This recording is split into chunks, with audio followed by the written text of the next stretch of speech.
سے پہلے تو رشوت کا جو شرعن اس کی ناپسندیدگی ہے اور کتنا بڑا کبھی یہ جرم ہے، اس کو پیش نظر رکھنا یہ ضروری ہے۔ قرآن کریم میں بھی اس کی مذمت بیان فرمائی گئی اور آپ صلی اللہ تعالیٰ علیہ وآلہ وسلم نے راشی اور مرتشی دونوں پر لعنت فرمائی کہ جو رشوت دینے والا ہے اور رشوت لینے والا ہے اس پر اللہ کی لعنت ہے۔ اور دوسری حدیث میں فرمایا کہ الراشی والمرتشی کلاہما فی النار، کہ رشوت دینے اور لینے والا دونوں جہنمی ہیں۔ تو اس کی قباحت ہمارے پیش نظر رہنی چاہیے، وہ کسی بھی صورت میں ہو۔ جس طرح ہمارے ہاں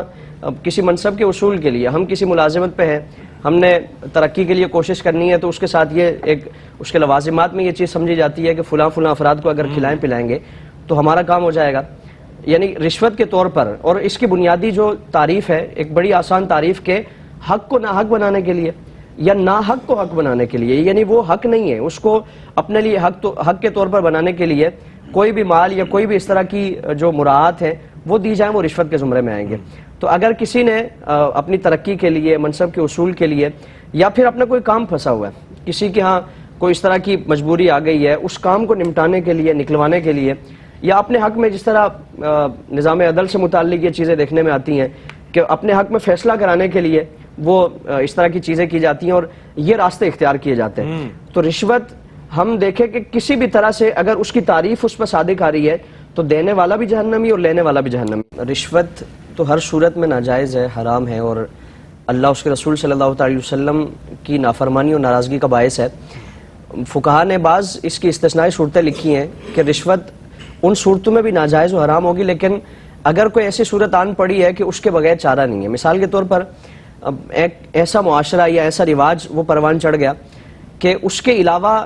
جائز طریقے سے، جائز راستے سے اگر آپ اپنا حق حاصل کرنا چاہتے ہیں تو آپ کو حق نہیں دیا جائے گا، نہیں دیا جائے گا۔ یعنی آپ کسی بھی طور پر کوششیں کر لیں، پوری زندگی آپ کھپا لیں، لیکن آپ کو آپ کا حق نہیں دیا جائے گا، اور آپ جانتے ہیں کہ اگر میں اس طریقے کو اختیار نہ کروں تو میرے لیے کوئی راستہ نہیں ہے۔ مثال کے طور پر ملازمت کا اصول ہے، اب ہمارے یہاں اس چیز کو اتنا مشکل بنا دیا گیا، یا کسی بھی معاشرے میں اگر آپ کی قابلیت ہے اس عہدے کے لیے، اس منصب کے لیے، لازم تو آپ پہ یہ ہے کہ آپ اپنے لیے ہر جائز طریقے سے کوشش کریں اور ہر ممکن کوشش کر کے اپنے لیے وہ منصب حاصل کریں اگر آپ اس کے اہل ہیں، اور آپ یہ جانتے ہیں کہ آپ اگر اس منصب کے لیے کوشش نہیں کریں گے تو اس منصب پر نااہل لوگ آ جائیں گے، اور نااہل لوگ اس پر قابض ہو کر جو عوام سے متعلق معاملات اور مسائل اس سے وابستہ ہیں وہ عوام کے جو حقوق ہے اس کو مجروح کریں گے، اس کی پامالی کریں گے۔